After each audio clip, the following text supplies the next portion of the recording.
그러니까 정신이 바짝 나는 거예요. 아, 주님이 말씀하셨지. 주님을 보는데 주님이 베드로를 보고 계시는 거예요. 그 눈빛이 마주친 거예요. 그 불빛과 불빛 사이에서. 그러니까 베드로가 어떻게 밖에 나가서 심히 통곡했다 그래요. 근데 여러분, 지금 예수님의 상황이 어떤 상황이냐? 63절부터 65절 한번 보시겠습니다. 시작. 지키는 사람들이 예수를 희롱하고 때리며 그의 눈을 가리고 물어 이르되,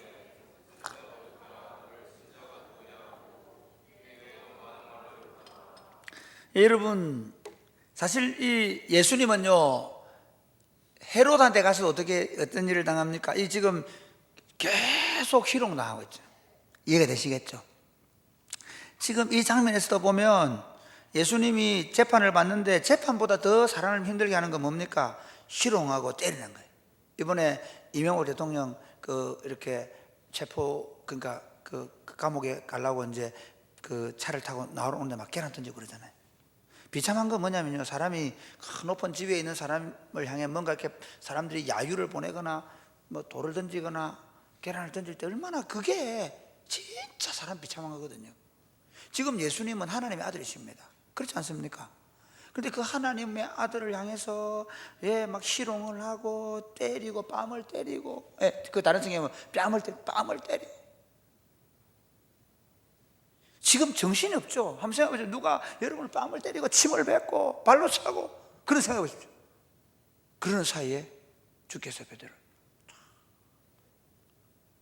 어제 제가 오늘 제가 뭘 하나 봤냐면요,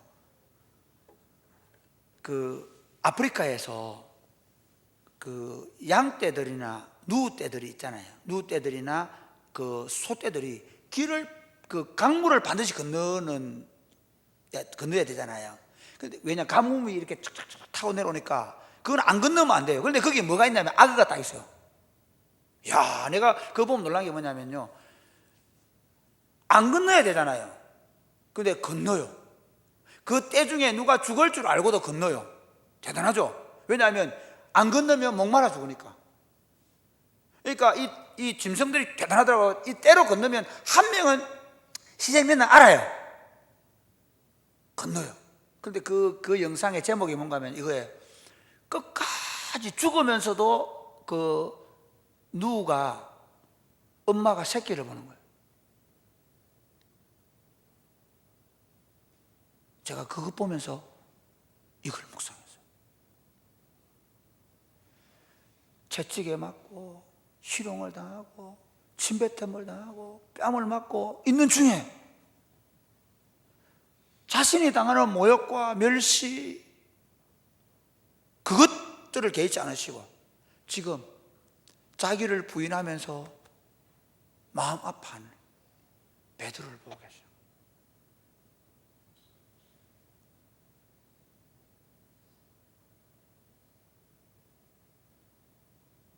이것이 주님의 우리를 대하는 태도입니다.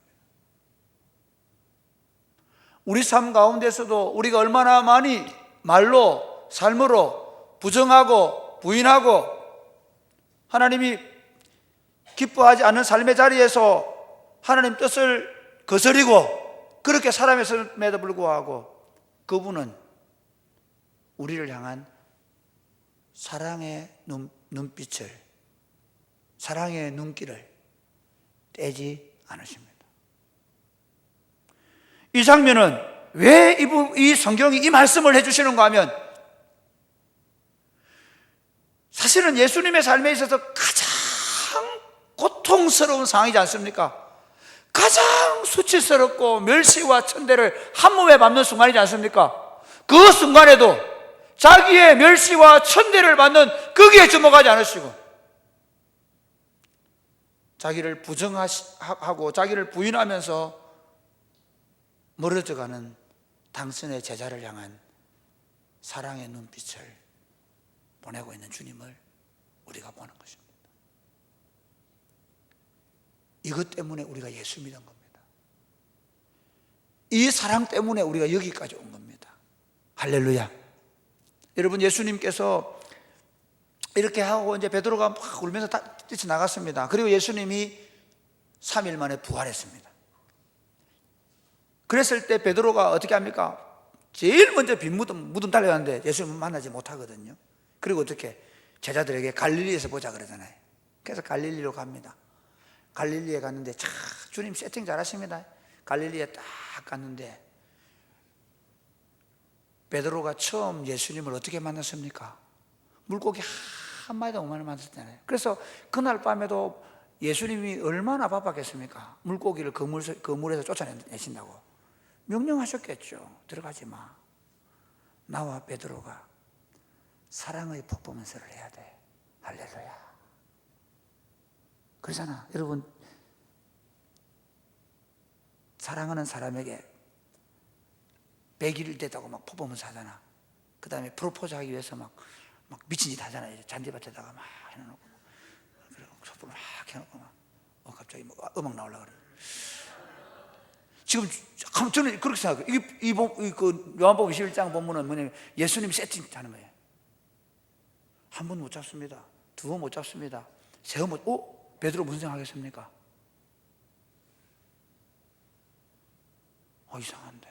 이상한데. 그러면서, 내가 주님을 만났을 때, 그날 밤에 그랬는데, 이런 일이 없었는데. 그렇죠? 그날 밤에 그랬는데. 그러는데, 날이 새고 있는 거예요. 날이 새고 있는, 그때 어디서, 너희에게 잡은 게 있느냐? 없습니다. 배 오른편에 그물을 내려라. 그래, 막, 배가 그물이 찢어지도록 잡았으면 배가 찢어지면 안 되지. 그물이 찢어지게 잡았습니다. 그런데 누가 보더만, 주님이시다. 그러니까, 누가? 베드로가 막, 어떻게 합니까? 막, 그대로 물에 뛰어들잖아요. 그래도 그대로 물에 뛰어들어가지고 주님께 달려갑니다. 왜 그랬을까요? 그동안 너무 미안했거든. 베드로 단순한 사람입니다. 그때 두려워가 무서워가 그냥 부인했지만, 그리고 주님과 눈길이 마주치고 나서 좀 가서 뭔가 얘기해야 되잖아. 그렇죠? 뭔가 얘기해야 되잖아. 너무 미안했거든. 그래서 막 소위 버선발로 달려갑니다. 갔는데 어떻게 하십니까? 주님이 숯불로 세팅해 놓은 거예요. 그날 밤 예수님 3번 부인했잖아요.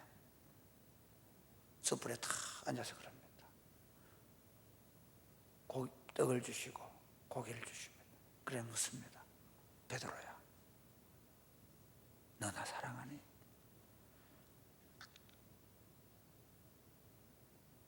알고 물을게, 모르고 물을게? 주님 알고 있어요. 베드로 형편이 그래가지고 자기도 모르게 3번이나 부인하고 저주까지 했지만은, 그러나 베드로 마음속에 주님을 사랑한다는 그 마음은 속일 수 없잖아요. 우리가 예수님 만나고 나서 우리 자신도 모르게, 나도 모르게 정욕에 휩쓸려서, 나도 모르게 세상의 즐거움에, 나도 모르게 친구들의 게임에 빠져서, 나도 모르게 그 분위기 때문에 부인하는 행동을 하고 부인하는 삶을 살 수는 있을지 모르겠지만, 그러나 내 안에 주님이 한 번도 떠나신 적이 없고 내 마음속에 그 주님을 향한 사랑이 변한 적은 없잖아요. 주님이 하시는 거예요. 시몬아 시몬아, 내가 너를 사랑하느냐? 예, 주님, 제가 주님을 사랑합니다. 내가 주님을 사랑하는 줄 주께서 아십니다. 할렐루야. 뭐 아가페오 합니다, 필레오 합니다. 난 그렇게 말씀드리지 않겠습니다. 주님이 물으시는 거 이겁니다.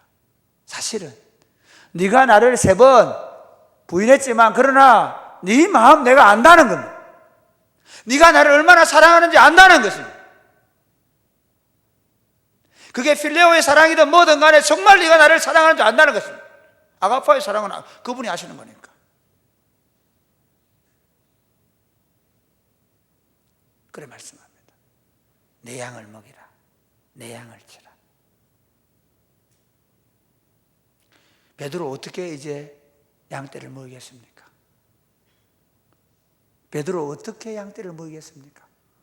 그때부터는 절대로 베드로는 안 변하고, 그때부터는 절대로 베드로는 뒤돌아 안 쓰고 그러겠습니까? 아닙니다.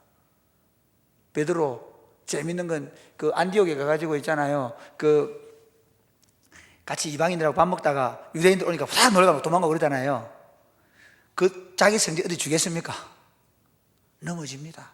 실패합니다. 여러분, 예수 믿으면서 실패 안 할까 생각하지 마십시오. 저도 목회하면서 돌아보면 아찔아찔할 때가 많습니다. 진짜입니다. 나는 안 넘어져, 나는 실패 안 해, 없습니다. 열심히 살아온 것도 있지만, 열심히 올곧게 믿음으로 걸어온 것도 있지만, 그러나 순간순간마다 나를 낙심하고 좌절하고 넘어지고 심지어 부정하고 부인하고 할 수 있습니다. 그러나 내 안에 변하지 않는 마음이 있지 않습니까? 내가 처음 주님을 만났을 때 그때 내게 주셨던 그 사랑, 그리고 지금까지 걸어오는 길 동안에 여전히 나를 변함없이 나를 바라보시고 나를 잠잠히 바라보시고 나를 기뻐하는 그 눈빛, 그 주님 우리가 알고 있지 않습니까?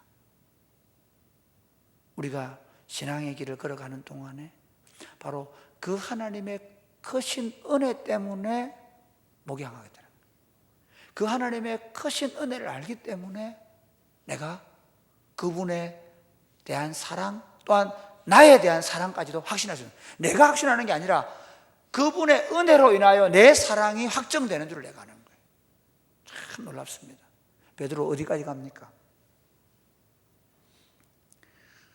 나중에 쿠바디스 도미네라는 주님 어디로 가십니까? 라는 영화를 보면 네로 황제의 박해 때문에 로마 시내가 엉망이 되죠. 로마 시내의 박해를 당해서 많은 그리스도인이 죽습니다. 그러니까 어떻게 합니까? 베드로가 급하게 로마 시내를 빠져나갑니다. 그때 누가 저쪽에서 오십니다. 주님이시거든. 주님 어디로 가십니까? 네, 내 백성이 고통당하는 로마를 향해 간다. 주님, 제가 가겠습니다. 그리고 다시 돌아가서 전설에 의하면, 내려오는 구전에 의하면, 구전입니다. 구전에 의하면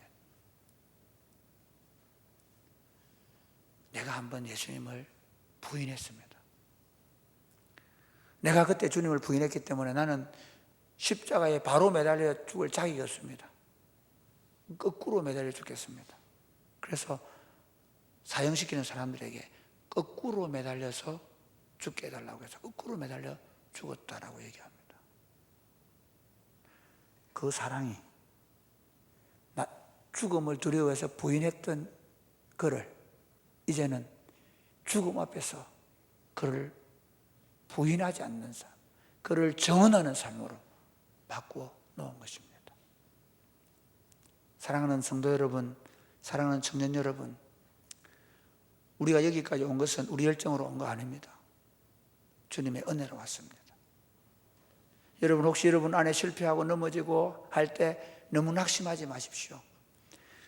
그분의 크신 은혜가 여러분을 처음 붙잡았던 것처럼 끝까지 붙잡으실 줄로 믿으시기를 주님의 이름으로 축복합니다. 그래서 의인은 7번 넘어져도 8번 일어나는 겁니다. 내 열심이 아닙니다. 그분의 사랑을 믿기 때문에, 그분의 크신 은혜를 알기 때문에. 사랑하는 여러분, 오늘 저녁에는 여러분 지나온 날들을 돌아보면서 넘어질 때마다 나를 붙잡아 주신 하나님의 은혜에 한번 감사하는 시간을 가졌으면 좋겠습니다. 넘어졌을 때마다 베드로를 보시고 돌이켜 보시던 것처럼 어떻게 여러분을 거기서 구원해 주셨는지, 그리고 그 주님께 이렇게 고백하면 좋겠습니다. 제가 주님을 사랑합니다. 그러면서 이렇게 말하면 좋겠습니다. 주님, 내 열심이나 내 능력이나 내 지혜나 내 희생이나 내 헌신이 아니라 하나님의 그 크신 은혜가 나를 정말 하나님을 사랑하는 사람으로, 거룩한 하나님의 사람으로 반드시 세워놓을 줄로 믿습니다. 그 은혜에 붙잡혀 살게 해달라고 우리 한번 다 같이 기도하고 개인적으로 기도하겠습니다.